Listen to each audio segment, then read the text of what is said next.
Ahojte čikaráci, dneska mám pre vás ďalší videotréning, tentokrát zameraný na úder cuky a základné bloky. Poďme na to.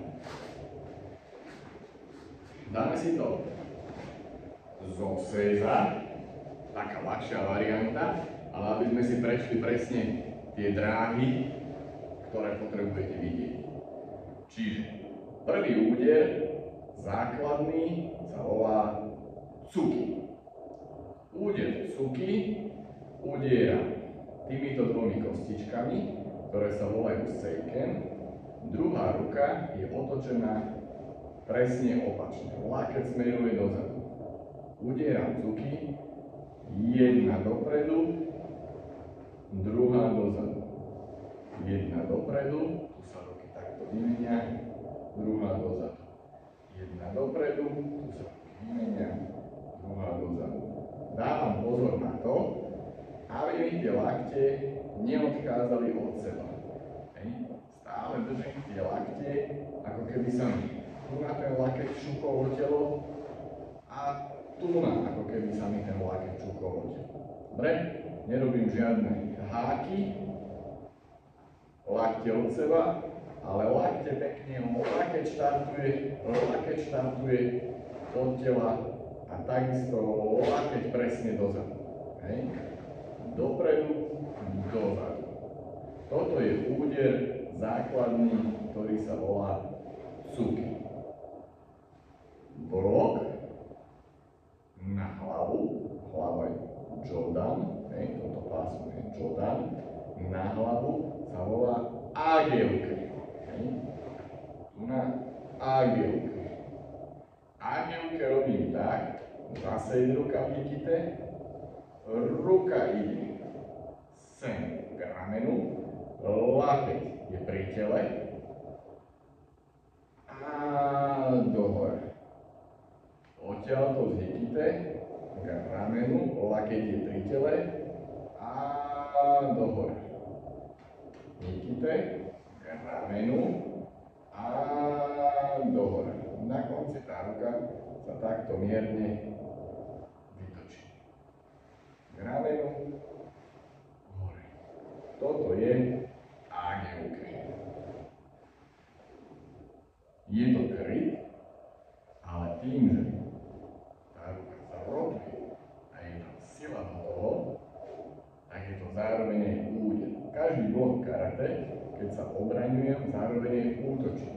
Čiže toho druhého to aj bolí, treba dávať na to pozor. To neznamená, že sa obraňujem, že sa len obraňujem. Keď budete robiť dobre tie svoje kryty, tak tým vašim krytom to aj toho druhého bude bolieť. Čiže treba dávať pozor na to.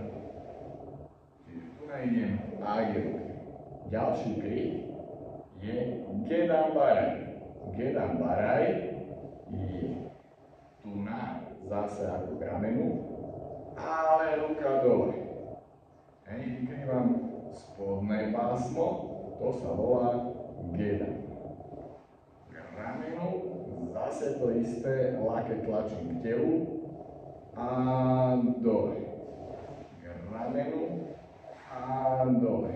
K ramenu a dole. K ramenu a dole. Gedan baraj. Na toto pásmo, to sa volá čudan. Je kryt jokovke. Jokovke robím tak, že idem sem k ramenu a sem. K ramenu a sem. K ramenu a sem. K ramenu a sem. Tu na nejdem, tu na k ramenu, ako som išiel agelke alebo gedan baraj, ale túto ručku prednú trošku stiahnem a idem cez ňu. Cez ňu. Bum. Cez ňu. Bum. Cez ňu. Bum. Jokovke. Čiže cuky je úder, agelke je kryt na Jodan. Jodan je hlava, alebo to horné pásmo. Jokovke je kryt na stredné pásmo alebo čudan a gedam baraj je kryt na spodné pásmo alebo gedam. Dobre?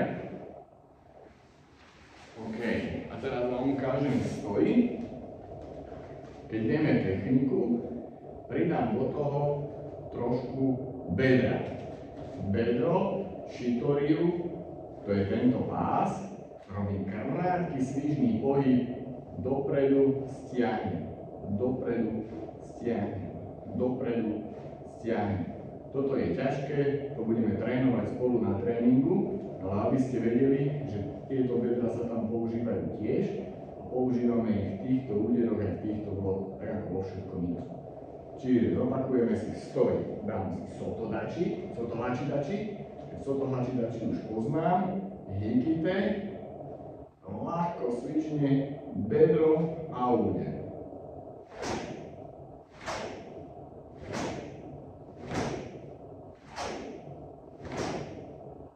A ňuke, ľahko svično bedro a ruka ide sem, hej, k ramenu.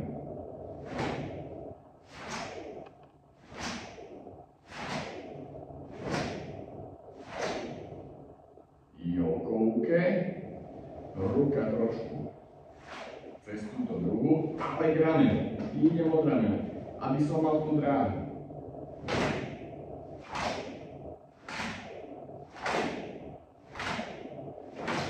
Uvoľnené ruky, krátke, svižné, rýchle, cez bedro, od ramena. To isté gedam baraj. Trošku k ramenu, bedro a na gedam, dole gedam.